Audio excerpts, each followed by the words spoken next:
did you enjoy that, mate? Enjoyed it, mate. Yeah, full edge. Enjoyed it that time. You know, that was a fine performance, that, mate. That was an intense performance as well. I mean, you was. You know, he's got his Central Area title defence next week. Yeah.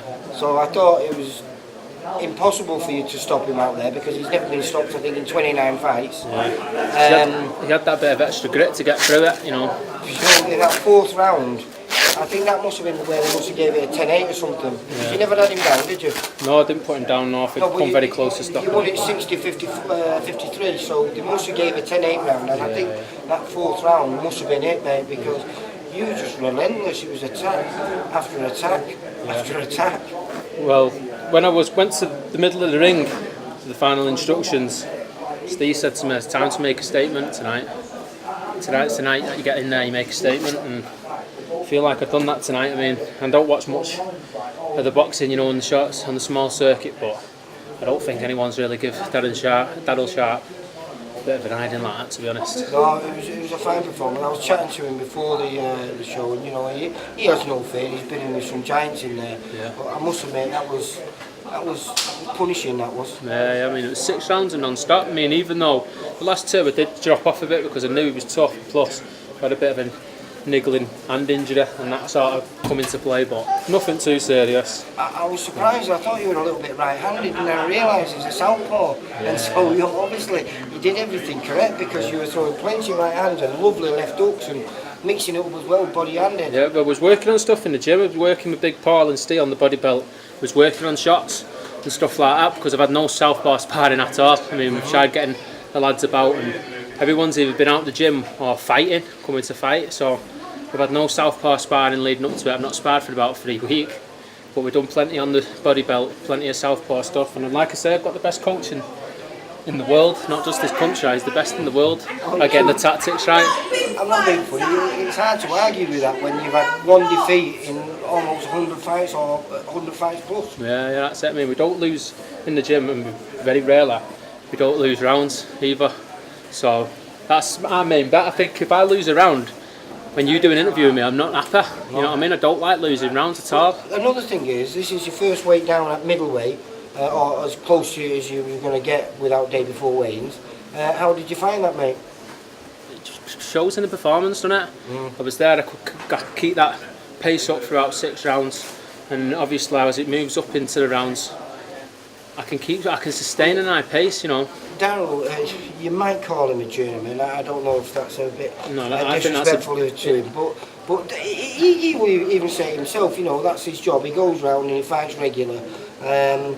But you know, this is the first time you fought someone at your weight. Yeah, you know, everyone my size. Your size and everything. Yeah. And I'm not being funny. Not many people bully him around the ring for 6 rounds like you did, and he went into journeyman mode quite quickly in that fight because he realised that, you know, if he didn't, perhaps he wasn't going to get to defend his title next week. Yeah, I mean, I knew he had that title fight, and I knew don't take any opponent lightly, and especially don't take Darryl Sharp lightly, because like you said, it's his job to fight every week, but if he set his mind to it, he can go out, he can win fights. Like you say, he owns the Central Area title. He beat a kid who was probably he stepped in at late notice, probably shouldn't have won it. He wanted the favourite to win it. He went in and beat him, and I heard he won every round.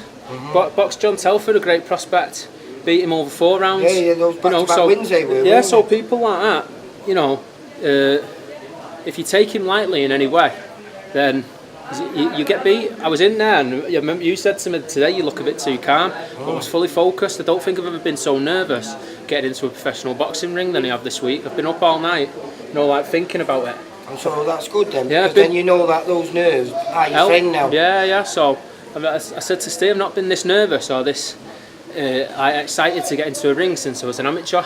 Took them so serious, the amateur fights. Look back now, it's a bit stupid really how worked up I used to get. But you see, the thing is, you were training like a professional in your last 2-3 years as an amateur. Yeah. Because you were training with Terry Flanagan at the time, who I think was probably the British champion, was there? When I first got with him, it's when he was fighting Troy James, so just won the English title. So been with him years and years. I'm with a family now, but like I say, I was nervous. I don't take any opponent lightly, especially didn't take Darryl Sharp lightly.